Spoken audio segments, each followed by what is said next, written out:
I have a question about your Behind the Veil. When I read that,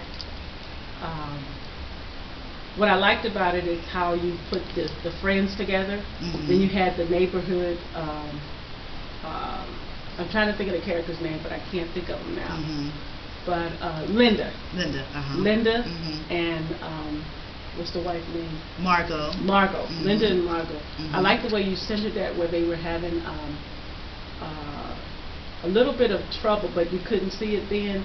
And so my question is that next door drama that you had going on without telling the book to readers.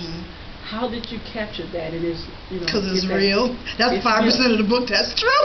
That is true, because it felt so real. Oh yeah. It felt in fact, you will find that a lot of Margot's dialogue is really truly me. Yeah, you will find that a lot of that is me, because I was going through that is my first book. Behind the Veil is my very first novel, and what I was going through actually prompted me to write the story. And when I was doing it, I didn't want to give glory to the affair that was taking place. So, and as I was writing, I'm like, I don't want to give him all this credence, but I just wanted to, I've always wanted to write, and I just said, well, I was doing all this journaling, and I said, I got to write this story. But so what I did was I thought about the story, and I said, well, it'll be the catalyst. The story, the affair will be the catalyst for the story, how the story jumps off. And then I had a subplot. The subplot being the organized crime, them stealing the guns and so forth. That actually drove the story. But the affair, the affair next door with the married woman next door, was the springboard for the story, how the story got started. Not intertwined them together. But anyway, that is true. Actually, it was my next door neighbor, and she was white. On top of that, and I wanted to kill her. Okay, and so when I initially wrote the story, Jefferson was supposed to die. Yeah, Jefferson. He was supposed to die at the end of that story. But as I was writing, because the writing became therapy for me, and as I was writing, I think God massaged my heart, if you will. And that ending changed 2 or 3 times. It did. It did. It changed 2 or 3 times, because and so I said, but he had to be punished for what he did, But I wanted Margot and Jefferson, I still want them to be together. But a lot of people, a lot of my readers, they have this dilemma, and so that's why I have 3 books now, because they wanted to see Margot with Malik. So you have to read Deja Vu to find out what happened, because even in something happens that you don't even expect, And so now I have to write this 3rd book, because, anyway, you'll have to read it. I don't want to even give it that part away. Now with the daughter seeing the father. Yes. Okay. Yes. And you're talking about Ivy. Yeah, yes. Ivy. With her seeing her father, I just didn't see a child being in it, but the way you did it, it was kind of like she knew about it, but she stayed in her place. Yeah, she wanted, right. And I think that I could have brought the children out more, but that book I had a lot of characters, if you will. I had a lot of characters, those characters were busy, okay. And so as a writer, then when you're writing and you introduce so many characters, you got to take care. You have to tender, for those who are authors, you have to tender all those characters. You got to take care of them, and the reader expects you to take care of them. We want to know, okay, you just can't just introduce a character and just leave them out in their space, So I kind of toned hers down, but she's in there. But in book 3. Ivy is back. In fact, all the Mileses are back. Whoa. It's going to be on. It's called that book is entitled In My Rearview Mirror. But you have to get to Deja Vu first, because Deja Vu is the breakout from Behind the Veil. Is Angelica's story. Angelica was Margot's best friend, and for those who don't know, Angelica slept with.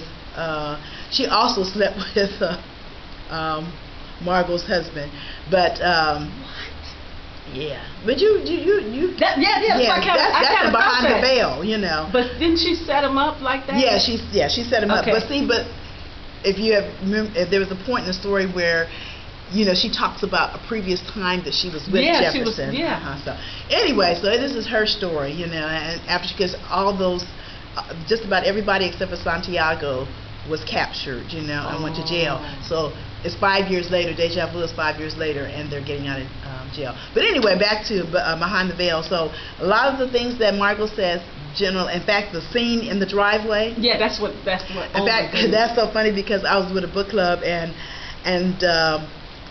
I don't know. Sometimes I think that sometimes you help somebody else by sharing your testimony, and so it got to the point that I was telling them, yeah, I'm kind of Margot, even though Margot's a little different from me. But anyway, so I was sharing what had happened to me, what I was thinking, what I was saying, and someone said, that's in the story. So you really said that, Wow. Because there was a point I was so distraught because, my husband, I was the last person to know. He's had an affair right with my next door neighbor. But when I found out, and that's another whole story, that's another whole book really, how I found out.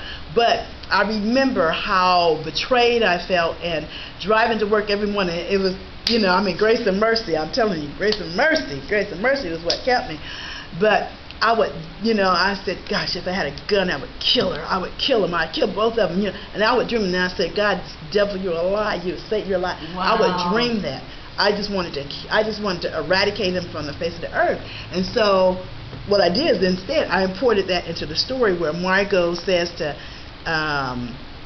Linda, Linda's, she wants to try to make it right, and that person actually tried to make it right.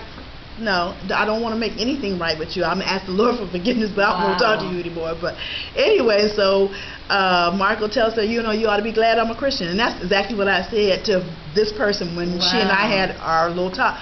I said, you ought to be glad I was a Christian because every night I go to bed dreaming that I had a 45 and blew your brains out. Wow. And I actually said that to the person. So what you saw in that story, I actually said, So because it was really drawn out so perfectly that it had to be the Spirit of the Lord to help this person through this. I knew it had to be, and just to put every bit of energy and every bit. It was just so real. Yeah, and I think that when you have. And I know I wrote passionately in there because I felt it, But even though I tried to hold some of it back because I didn't really want all my emotions to, to show up in the story, But I was passionate. But I think even at that, there was,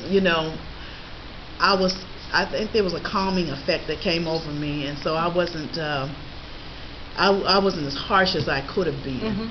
But yeah. Well, and the lady who got killed by what's her name? Oh, okay, Ebony's mother. Yes. Yeah.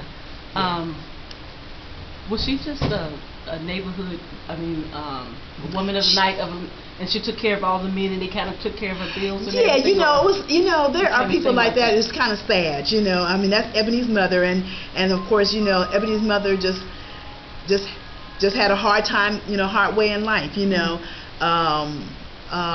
so through that, I guess I wanted to show that she still had, even though her life was what it was, she had these two daughters who did make something of themselves, and so I used her as a pivotal character, to show that. But she was a person who, and that's why I had Broadnax, the police officer, he could see something in it. That this woman could have been something if someone had just, maybe had picked her up or, and helped her to change her life, And so I didn't want, even though when I portray people who are, let's say, downtrodden, yes, she, entertained a lot of soldiers and things like that. I sometimes want you to see them maybe possibly in a different light, so I do those kinds of things, so I want you to see that there is an element, that shows that, maybe she could have been something else, and so forth. And so this police officer, when he meets her, he has a little compassion for her, even to the point that, maybe, there was a little spark there. Not that spark probably would have never really ignited into anything, So I was like, oh man, why would she kill him before he even get to her? I know. But I'm gonna tell you, but when I write, my characters dictate what I write. You know, when they, yes. I mean, honest to God, go and write this, da-da-da-da. Oh, yeah. Oh, my God. You know, I'm driving down the street. I'm in the shower, you know, and when they start talking to me, I have to go. I have to write on digital recorder, piece of paper, by my bed. They talk to me all the time, and I have to write. I mean, and Angelica, she was supposed to be the best friend all the way throughout the story, but I had to sacrifice her for the good of the order. I had to talk with her. Wow. I mean, she's just a thing on a piece of paper, but I had to talk to her. I said, Angelica, I am so sorry, but I have to sacrifice you for the good of my book. And I remember this author who was reading my book who read, she sent me an email, and it was just 2 lines, or maybe 1 line. Angelica, no, you didn't. Not Angelica. No. And she sent it to me. Like, she couldn't believe I had sacrificed it. Wow. And so, yeah, and I make Angelica go through a lot of hoops here, too. And then I think I owe it to her. She's just only going to show up in the last book just minimally. But I owe it to her to make it right. Wow. So I do. I feel for my characters. I don't know about any other authors, you know. Trey Hickman, she said she does the same thing. She let them just go ahead and tell her, you know, it just goes totally different way. Yeah, I appreciate y'all, all of y'all. That's it. Thank you. You're welcome. I want to